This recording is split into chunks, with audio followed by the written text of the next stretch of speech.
Assalamualaikum warahmatullahi wabarakatuh. Jumpa lagi dengan channel Kupas soal matematika dan lain-lain. Kali ini kita akan membahas tentang mudah memahami tes intelijensi umum atau TIU untuk ujian CPNS tahun 2023 tentang penalaran logis ataupun analis part 22 atau bagian ke-22.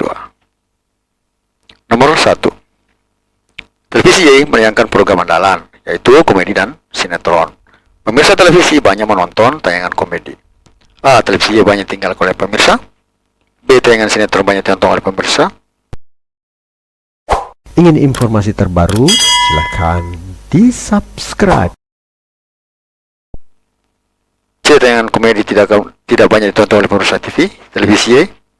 D. Televisi Y tidak banyak ditonton oleh pemirsa. E. Televisi Y banyak ditonton oleh pemirsa. Kita jawab. Karena banyak pemirsa menonton tayangan komedi, maka pemirsa pasti juga banyak menonton televisi Y. Karena televisi Y menayangkan program andalannya yaitu komedi dan sinetron. Maka kalau kita katakan televisi Y banyak tinggal oleh pemirsa, salah, justru salah itu, karena ada program komedi yang banyak penontonnya. Kemudian tayangan sinetron banyak ditonton oleh pemirsa televisi, tidak ada jaminan karena tak ada keterangan tentang pemirsa Y suka menonton sinetronnya, tidak ada. Jadi salah juga. Kemudian tayangan komedi tidak banyak ditonton oleh pemirsa loh. Ini berbanding terbalik, harusnya ini berbandingan terbalik ya, harusnya dia banyak karena di sini pemirsa suka menonton tayangan komedi, sedangkan televisi Y banyak memiliki program berarti komedi dan sinetron. Jadi salah ya. Kemudian televisi Y tidak banyak ditonton oleh pemirsa juga jelas salah. Kemudian televisi Y banyak ditonton oleh pemirsa. Oleh karena pemirsa banyak menonton tayangan komedi dan televisi Y menayangkan program dalam komedi dan sinetron, karena adanya komedi maka televisi Y pasti banyak ditonton oleh pemirsa. Jadi jawabannya adalah E ya, televisi Y banyak ditonton oleh pemirsa. Kemudian nomor yang kedua. Siswa yang pandai dalam matematika lebih mudah belajar bahasa. Orang tinggal di negara asing lebih lancar dalam bahasa yang dipakai di negara tersebut. Ratna belajar bahasa Inggris. Apakah kesimpulannya? A. Mungkin Ratna tidak bisa bicara. B. Mungkin Ratna tidak pernah tinggal di luar negeri. C. Tidak mungkin Ratna pernah tinggal di luar negeri. D. Tidak mungkin Ratna pandai matematika. Kemudian E. Semua alasan yang di atas adalah salah. Kita jawab. Mungkin Ratna tidak bisa bicara. Hal ini sangat jelas salah ya, karena Ratna belajar bahasa Inggris di sini. Tidak mungkin dia belajar bahasa Inggris kalau tidak bisa bicara. Dan juga tidak ada keterangan bahwa Ratna tidak bisa bicara ya. Selanjutnya, mungkin saja Ratna pernah tinggal di luar negeri. Bisa saja pernah tinggal di luar negeri karena tidak ada. Bisa saja tidak pernah tinggal di luar negeri, bisa saja pernah tinggal di luar negeri ya. Karena tidak ada keterangan tentang itu, berarti juga tidak bisa jadikan kesimpulan. Jadi masih salah kesimpulan kalau ini yang disimpulkan. Nah, kemudian yang bagian C dan D ini kan, bagian C ini tidak mungkin pernah tinggal di luar negeri ya. Sama dengan ini pernah tinggal, pernah juga, mungkin juga pernah juga tinggal, mungkin juga tidak pernah tinggal ya. Tidak ada keterangan tentang hal itu. Kemudian tidak mungkin Ratna pandai matematika. Mungkin saja Ratna pandai matematika, bisa juga tidak. Dan di sini dikatakan ada siswa yang pandai matematika lebih mudah belajar bahasa, lebih mudah. Bukan berarti belajar bahasanya dia tahu matematika ya. Ya mungkin saja dia tahu, tapi mungkin saja tidak, karena tidak ada keterangan hal itu. Jadi itu tidak bisa jadikan kesimpulan. Ya, sesuatu kesimpulan di sini adalah bagian E. Semua yang di atas adalah salah. Saja nomor yang ketiga. Siswa yang menguasai pelajaran matematika juga menguasai fisika. Jika bermanfaat, mohon di-share ya. Siswa yang menguasai pelajaran matematika banyak mengerjakan soal latihan. A. Siswa yang menguasai pelajaran matematika tidak banyak mengerjakan soal latihan. B. Siswa yang menguasai pelajaran fisika banyak mengerjakan soal latihan. C. Siswa yang menguasai pelajaran fisika tidak banyak mengerjakan soal latihan. D. Siswa yang tidak menguasai pelajaran fisika banyak mengerjakan soal latihan. E. Siswa yang tidak menguasai pelajaran matematika banyak mengerjakan soal latihan. Kita jawab. Siswa yang menguasai pelajaran matematika juga menguasai pelajaran fisika, ya jelas ya. Kemudian siswa yang menguasai pelajaran matematika banyak mengerjakan soal fisika, berarti yang banyak mengerjakan soal fisika itu adalah siswa yang menguasai pelajaran matematika. Nah, siswa yang menguasai pelajaran matematika itu adalah juga menguasai pelajaran fisika. Artinya di sini yang kalau kita lihat siswa yang menguasai pelajaran matematika tidak banyak mengerjakan soal latihan, salah. Karena sudah jelas pada soal bahwa yang menguasai matematika itu banyak mengerjakan soal. Bagian B, siswa yang menguasai pelajaran fisika banyak mengerjakan soal latihan. Nah, ini yang bisa benar ya, karena dia tahu pelajaran matematika juga pasti mengenai fisika. Artinya yang menguasai pelajaran fisika ini jelas menguasai pelajaran matematika, berarti dia juga banyak mengerjakan soal latihan. Karena yang banyak mengerjakan soal, yang menguasai pelajaran matematika itu banyak yang mengerjakan soal ya. C, siswa yang mengajar pelajaran fisika tidak banyak mengerjakan soal latihan. Di sini sebenarnya tidak keterangan, tapi akibat dari menguasai matematika juga menguasai fisika, artinya fisika juga berarti matematika jadi dua kuasai karena sama kedudukannya di sini. Maka siswa yang tidak menguasai fisika siswa yang menguasai fisika harusnya banyak mengerjakan soal latihan. Siswa yang tidak menguasai pelajaran fisika banyak mengerjakan soal latihan. Nah, ini keterangannya tidak ada bahwa yang tidak menguasai itu banyak mengerjakan, justru yang menguasai pelajaran matematika juga menguasai pelajaran fisika itu yang banyak mengerjakan soal, bukan yang tidak menguasai. Berarti salah juga.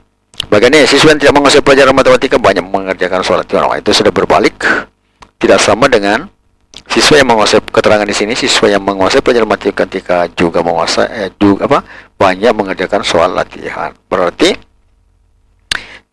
ini ya. Nah, ini yang tadi penjelasannya, siswa yang menguasai fisika berarti menguasai juga matematika, juga mengerjakan banyak soal. Jadi jawabannya adalah B ya, siswa yang menguasai pelajaran fisika banyak mengerjakan soal latihan. Selanjutnya nomor yang keempat. Semua pedagang adalah wirausaha. Sebagian pedagang adalah petani. Yang tidak cocok dengan pernyataan-pernyataan tersebut adalah A, semua petani adalah wirausaha. B, sebagian petani adalah wirausaha. C, sebagian wirausaha adalah pedagang. D, sebagian petani adalah pedagang. Dan E, sebagian pedagang adalah petani. Jadi yang salah ya, yang salah yang dicari. Kita jawab. Semua pedagang adalah wirausaha, tapi tidak ada keterangan mengatakan semua wirausaha adalah pedagang. Berarti pedagangnya itu masuk dalam wirausaha ya. Kemudian sebagian pedagang adalah petani, berarti sebagiannya di sini adalah petani. Jadi sebagian di sini inilah yang petani. Pernyataan yang dianggap salah, yang dianggap pernyataan bukannya pernyataan yang dianggap salah ya. Jadi yang benar itu ada 4, yang salah adalah 1. Nah, jadi kita tinjau 1. Terlihat pada diagram pedagang itu pasti wirausaha. Wirausaha itu tidak pasti pedagang ya, karena tidak keterangan tentang hal itu. Petani sebagian adalah pedagang, atau karena sebagian petani adalah pedagang, itu adalah petani, maka sebagian juga petani adalah pedagang ya. Seperti itu. Kalau sebagian pedagang adalah petani, berarti ada pedagang yang tidak petani. Nah, begitu pula sebaliknya, sebagian pedagang itu petani adalah sebagian pedagang, karena ada petani yang bukan pedagang, karena di sini hanya sebagian ya. Nah, berarti kita lihat dari ini diagramnya. Kemudian jelas sebagian petani adalah wirausaha karena sebagian petani adalah pedagang ya. Jadi sebagian petani adalah wirausaha, cocok, karena sebagian petani adalah pedagang dan pedagang itu termasuk dalam wirausaha di sini. Berarti itu benar. Berarti bisa jadikan kesimpulan. Nah, kemudian selanjutnya jelas sebagian wirausaha adalah pedagang. Sebagian wirausaha adalah pedagang ya. Sebagian wirausaha adalah pedagang karena di sini tidak semua wirausaha adalah pedagang karena tidak ada keterangan hal itu.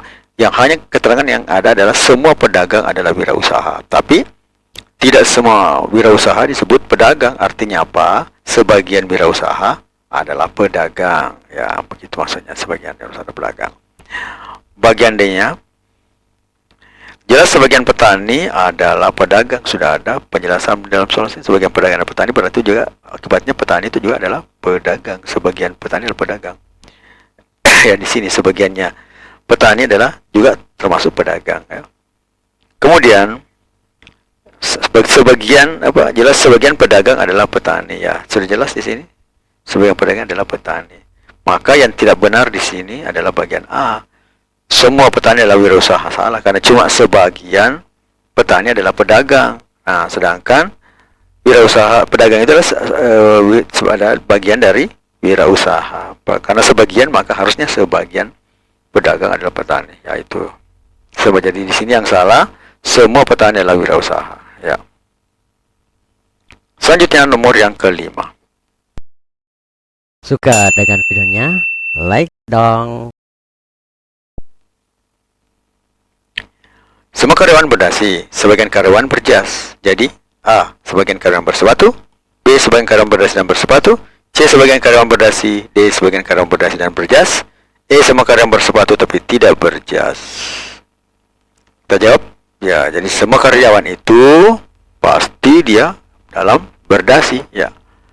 Nah, kemudian sebagian karyawan juga itu adalah dia berjas. Jadi sebagiannya di sini adalah ini aja, ya. Sebagiannya ini adalah ini. Nah, kemudian kita lihat lagi soal. Nah, keterangan karyawan hanya berdasi dan berjas. Ya, keterangan karyawan hanya berdasi dan berjas saja. Tidak ada keterangan bahwa dia bersepatu. Berarti ya ini salah. Sebagian karyawan berjas, ya. Sebagian karyawan berjas di sini. Tapi di sini sebagian karyawan berjas dan bersepatu itu tidak ada, karena jelas tidak ada keterangan tentang karyawan itu bersepatu. Nah, yang hanya ada sebagian karyawan berjas. Semua karyawan pasti berdasi. Jelas di sini, ya, semua berdasi. Karena sebagian karyawan berjas, maka jelas sebagian karyawan berjas dan pasti juga berdasi. Yang jelas karyawan pasti berdasi. Nah, sebagian dari karyawan tersebut adalah berjas, berarti karyawan itu pasti berdasi juga. Ingin informasi terbaru? Silahkan di-subscribe. Maka di sini katakan sebagian karyawan berjas dan pasti juga berdasi. Jadi jawaban yang benar adalah bagian D. Sebagian karyawan berdasi dan berjas. Jangan pernah kau jadikan sebuah kesalahan membuat kamu jadi terpuruk. Tapi jadikanlah kesalahan tersebut menjadi jalan untuk kamu menggapai kesuksesan. Matematika, Queen of Science. Assalamualaikum warahmatullahi wabarakatuh.